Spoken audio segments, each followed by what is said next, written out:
Macardy et Pierre Ducrot ce soir dans l'after jusqu'à minuit. Plein de choses au programme. L'avis tranché de Jonathan sur le milieu de terrain de l'équipe de France, mais également l'Allemagne. Demain, il y a Allemagne-France. On sera avec David Lorto tout à l'heure. On va retrouver Simone Rovera également au coup de sifflet final d'Italie-Suède. On va se concentrer sur les 10 dernières minutes de cette rencontre avec Timothée Mémon, notre envoyé spécial à Milan. Juste avant, je vous signale la fin du match en Pro à la 9e journée. Victoire d'Antibes 86-85 face à Paula Cortez. Timothée, Italie-Suède, on y va avec toi. On est en intégralité jusqu'à la fin de cette rencontre car les Italiens sont plus que jamais en danger.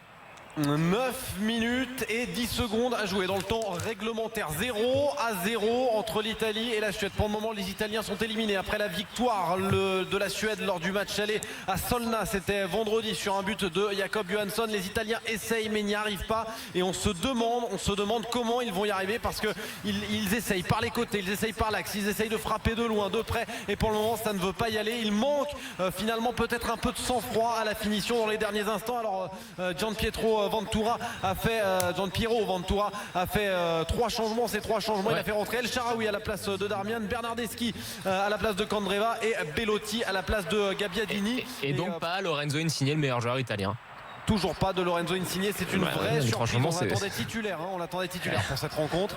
Là il va y avoir un coup franc, peut-être intéressant pour cette équipe de l'Italie, pour la squadra Azzurra. Un coup franc qui va être frappé par un joueur qui a été très à son avantage, c'est Florenzi dans cette rencontre. Alessandro Florenzi qui va peut-être mettre ce ballon dans la surface de réparation. Tout le monde y est ou presque.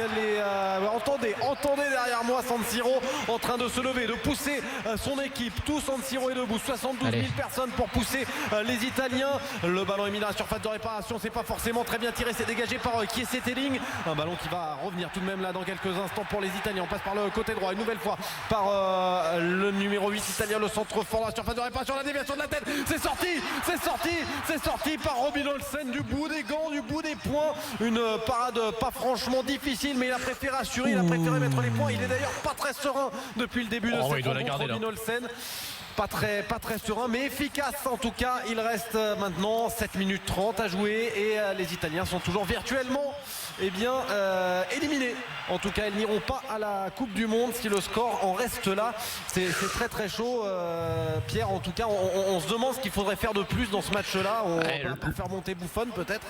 Le problème Timothée, c'est que tu as une Italie qui domine mais qui est très brouillonne dans les 30 derniers mètres face à une équipe de Suède qui est vraiment bien organisée. Honnêtement, c'est pas beau à voir ce que montre. Attention, Marcus Berg dans la surface de réparation. Il avait battu Gigi Buffon mais signalé en position de hors-jeu. Oh là là, il y a eu un blanc incroyable. Il est largement hors jeu. À 2 mètres près, Buffon, ça peut pas être son dernier match. Il domine, mais j'ai plutôt l'impression que c'est la Suède qui les laisse dominer, quoi, qui leur laisse le ballon. Ils subissent la Suède, mais dans une organisation qui est juste parfaite, quoi. Mais dès le milieu de terrain, ils défendent super bien ensemble. Alors, les gars, 0-0 Italie-Suède, 7 minutes à jouer. Vous ne ratez rien de cette fin de match en intégralité sur RMC et à la télé sur BFM Sport. Dans l'after, on est avec Jonathan Macardy, avec Pierre Ducrot, Timothée Mémon, notre envoyé spécial, Simone Rovera, notre spécialiste du foot italien, nous rejoint dans une seconde au coup de sifflet final.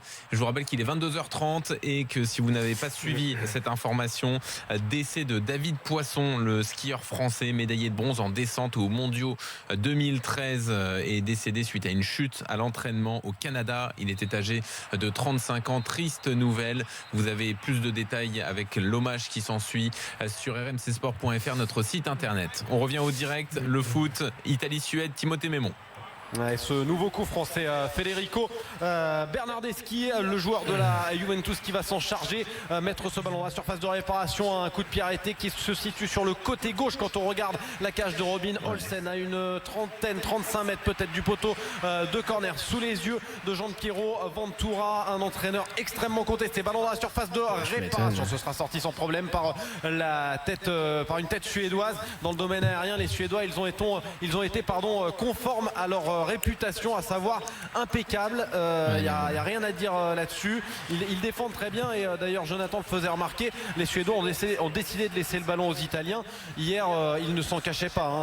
Grandquist, le capitaine de cette formation de la Suède, a dit nous demain on vient pas pour marquer, on vient pour offrir le moins possible de situations favorables aux Italiens. Ce qui me semble être vraiment compliqué pour l'Italie, c'est que oui, comme on l'a dit, la Suède est très bien organisée. Il y a clairement 2 lignes de 4 dont une ligne de 4 au milieu qui bloque les milieux italiens Italiens et il n'y a aucun joueur qui est capable de faire la différence. Donc ça balance des grands ballons.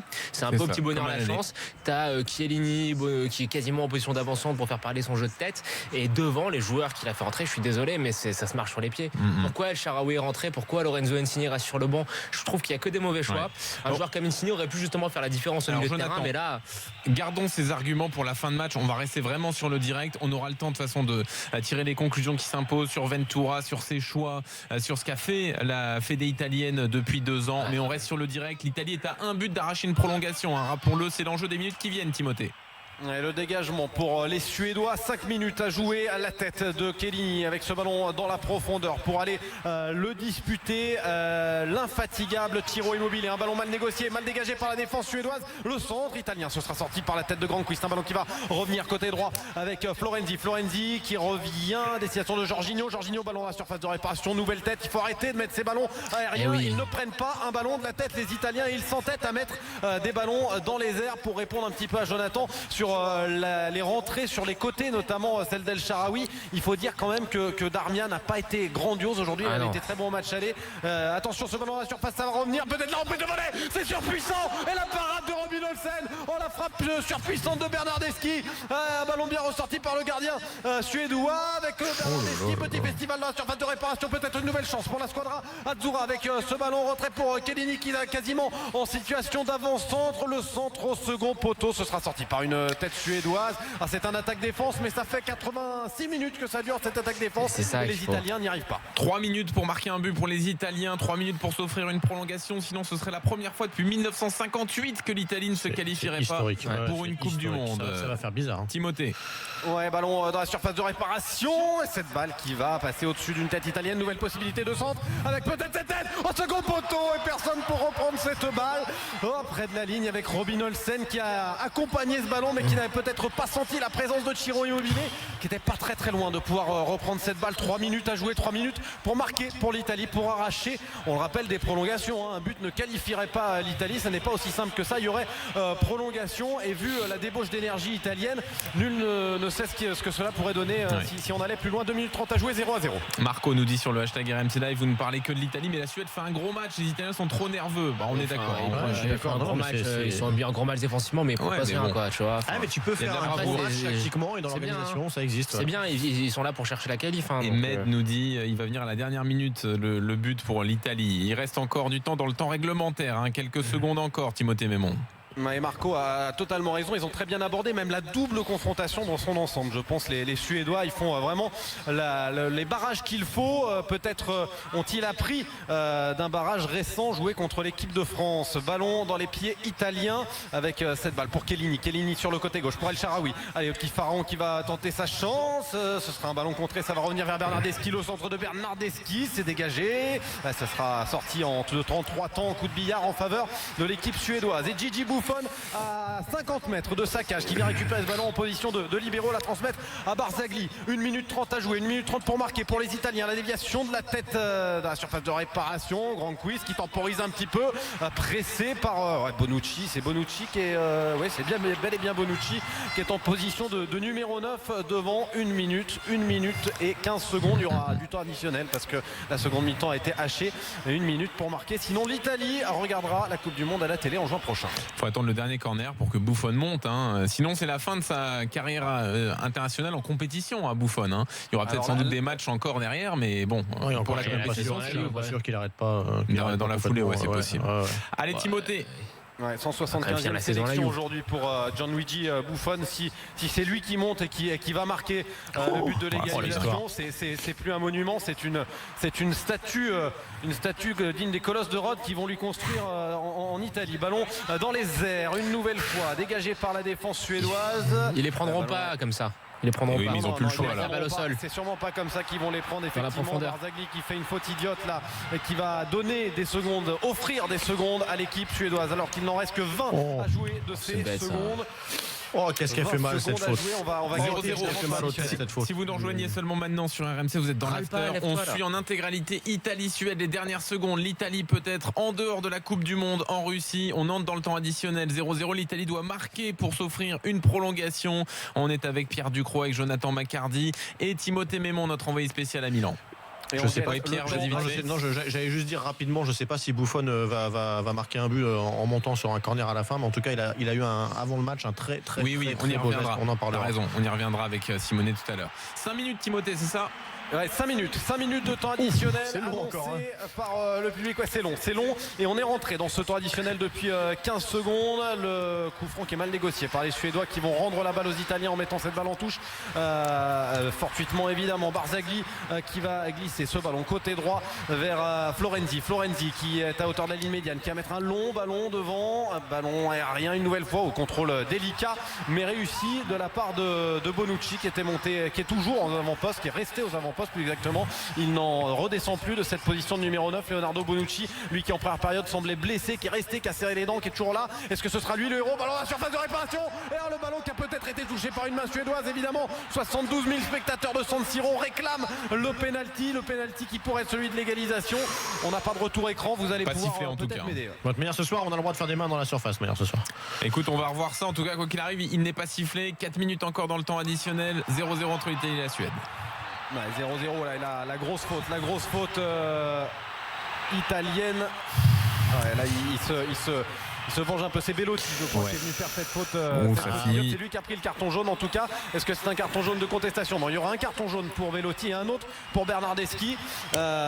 Beaucoup de cartons jaunes dans cette rencontre. 1, 2, 3, 4, 5, 6, 7, 8, 9, 10 cartons jaunes. Puisque le jeu est arrêté, Timothée, Pierre, tu voulais parler de ce qui s'est passé pendant les hymnes, j'imagine? Ouais, des hymnes tristement sifflés par San Siro. J'étais très très déçu moi parce que j'adore l'hymne suédois bien sûr, sifflé et Buffon, grande classe, lui a applaudi l'hymne suédois tout au long de l'hymne. Voilà, ça montre malgré l'enjeu, malgré le monsieur reste lucide et grande classe. J'ai adoré ce geste.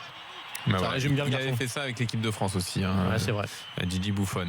Le jeu est arrêté, mais ça va reprendre dans quelques secondes. Il y avait une petite main. On a revu. Le genou et la main, mais c'est involontaire. C'est dur de le siffler. C'est plus dur de siffler ça que la main italienne en première mi-temps. 3 minutes dans le temps additionnel, même si 1 minute vient d'être laissée parce que ça n'a pas joué. On verra si elle sera rajoutée à la fin. En tout cas, 3 minutes dans le temps additionnel, 3 minutes pour marquer pour les Italiens.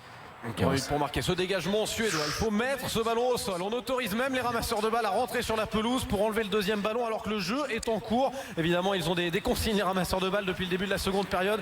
Ils sont très vifs, plus vifs que depuis le début. Le dégagement raté de grande Quist et il y aura un corner. Et cette fois, Gigi Buffon va monter. Gigi Buffon, encouragé par l'un de ses coéquipiers. C'est Jorginho qui a semblé lui dire allez, vas-y, mon grand, c'est ton jour. C'est l'occasion de mettre ton premier but. Ce sont ce genre de détails qui font la différence. Ouais, peut-être ce genre de détail, ça revient, la frappe puissante, ça passe juste à côté, la frappe puissante de Jorginho.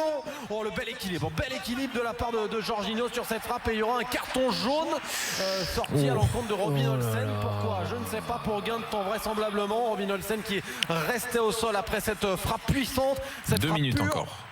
Et il reste 2 minutes. 2 minutes effectivement dans le temps additionnel pour marquer un but pour les Italiens et décrocher des prolongations. Pourquoi il prend un jaune, la Suède? Aucune idée. Il n'était pas loin Buffon sur le corner, mais bon, il a manqué un peu de détente. C'est lui qui était à la bataille, effectivement, à la retombée de ce corner. Un nouveau ballon italien, le ballon nuit par Barzagli, la déviation de la tête. Il avait le temps, il aurait dû faire beaucoup mieux que ça, Parolo, dans l'axe, qui aura été un des Italiens les plus discrets dans cette rencontre. Et le ballon est dans les pieds suédois, côté gauche. Il reste 1 minute 20 dans le temps additionnel. Allez, la dernière occasion peut-être pour l'équipe d'Italie. L'occasion de la dernière chance. Tutto niente titré aujourd'hui la Gazzetta dello Sport. C'est plus que jamais tout ou rien dans ces derniers instants et cette ouverture en profondeur est beaucoup trop imprécise. Elle finit dans les pieds de Robin Olsen qui vient gagner des secondes, grappiller des secondes et il va ramasser cette balle au dernier moment devant Andrea Belotti, l'attaquant du Torino. 1 minute encore pour marquer pour les Italiens. 1 minute pour marquer. Et il remet le ballon au sol, le ballon au sol, Olsen avec ce dégagement à la retombée, personne pour reprendre cette balle et finalement Barzagli encore une fois, peut-être pour cette fois le ballon de la dernière chance, long ballon dégagé vers la tête de Bonucci, c'est contrôlé, ballon entrée de surface de réparation pour les Italiens, ce ballon sur le côté droit, le centre fort devant le but, intervention de la défense italienne, nouvelle tentative et cette fois c'est dégagé, cette nouvelle tentative elle était signée Florenzi et nouveau corner alors qu'il reste 20 secondes à jouer. C'est irrespirable cette enveloppe de San Siro.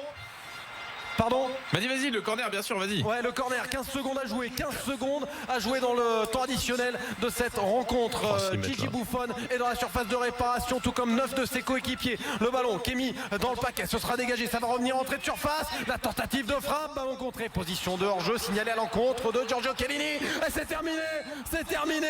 La Suède est qualifiée, l'Italie est éliminée. L'Italie ne participera pas à une 19e Coupe du Monde qui en avait fait 18 sur les 20 organisés depuis le début de l'histoire de cette compétition. Ils n'iront pas à la Coupe du Monde et ils sont couchés, assis, dépités, les mains sur les genoux, absolument défaits les Italiens, alors que les Suédois eux célèbrent avec leur public et sont en train de célébrer cette victoire. Alors il y a quelques jets de projectiles, c'est pas forcément intelligent de la part des supporters italiens parce qu'ils ne peuvent s'en prendre qu'à leur équipe, les supporters italiens. L'Italie est éliminée, l'Italie n'ira pas à la Coupe du Monde, c'est la Suède qui ira et la Suède aura fait une double confrontation exemplaire à n'en pas douter. Incroyable. On va bouleverser un peu ce qu'on avait prévu, on va rester là-dessus car c'est l'événement. L'Italie pour la première fois depuis 1958 ne se qualifie pas pour la Coupe du Monde. 0-0 face à la Suède. On est sur place avec Timothée Mémon, notre envoyé spécial RMC, la radio du foot de l'événement. On reste avec toi Timothée, raconte-nous un peu les scènes qui sont sous tes yeux. On vous donne la parole au 32-16 aussi, supporter italien. On sera avec Simone Rovera tout à l'heure. On imagine des pleurs là. Évidemment, c'est toujours ça qui fait la beauté du football et en même temps la cruauté du football, c'est que à ma droite, les Suédois sont en train de célébrer ivres de joie de s'être qualifiés pour cette Coupe du Monde en Russie en 2018 et à ma gauche, les Italiens sont tous défaits. On voit même l'arbitre en train de réconforter Giorgio Chiellini et on voit Gigi Buffon qui est en train de faire le tour, manifestement les yeux un petit peu humides pour Gigi Buffon qui a peut-être joué son dernier match avec la Squadra Azzurra, son 175e match aura peut-être été le dernier. C'est l'histoire d'une carrière pour Gigi Buffon qui avait débuté sa carrière internationale lors d'un barrage contre la Russie. Il avait permis, avec ses coéquipiers évidemment, d'aller à la Coupe du Monde suivante. C'était il y a 20 ans de cela, 20 ans en arrière. 20 ans plus tard, il est éliminé contre la Suède dans un match qui restera probablement l'un des plus gros échecs de l'histoire de la nationale. Et ici en Italie, alors les Suédois franchement sont beaux joueurs parce qu'ils ont été sifflés, conspués, ils ont pris énormément de coups dans cette rencontre, ils ont su défendre et ils sont les premiers à aller réconforter les Italiens. Grande classe de la part de cette équipe de Suède de A à Z, grande classe de la part des Suédois avec un Marcus Berg ivre de joie qui va être quand même raccompagné vers son banc parce qu'il en faisait peut-être un tout petit peu trop à proximité du COP de San Siro. Les Italiens, c'est bizarre parce qu'il y a des cris mais il n'y a pas tant de sifflets que ça, il n'y a pas tant de dépit que ça. On a quand même aussi l'impression que cette nation italienne s'attendait un petit peu à l'élimination. Il y a un côté impuissance, effectivement. Alors Timothée, à le sentir, ce qu'on fait, tu restes avec nous jusqu'au moment où il faut que tu descendes aux réactions, mais tant qu'il y a des joueurs sur la pelouse et des choses à nous raconter, n'hésite pas, tu as la priorité. On vous donne la parole au 32-16. L'avis de Pierre, celui de Jonathan également. Dans un instant, l'Italie éliminée donc de la qualification pour la Coupe du Monde en Russie, tout comme les Pays-Bas, deux nations majeures du foot qui ne disputeront pas la Coupe du Monde en Russie. On en parle dans un instant avec vous au 32-16. À tout de suite dans l'After.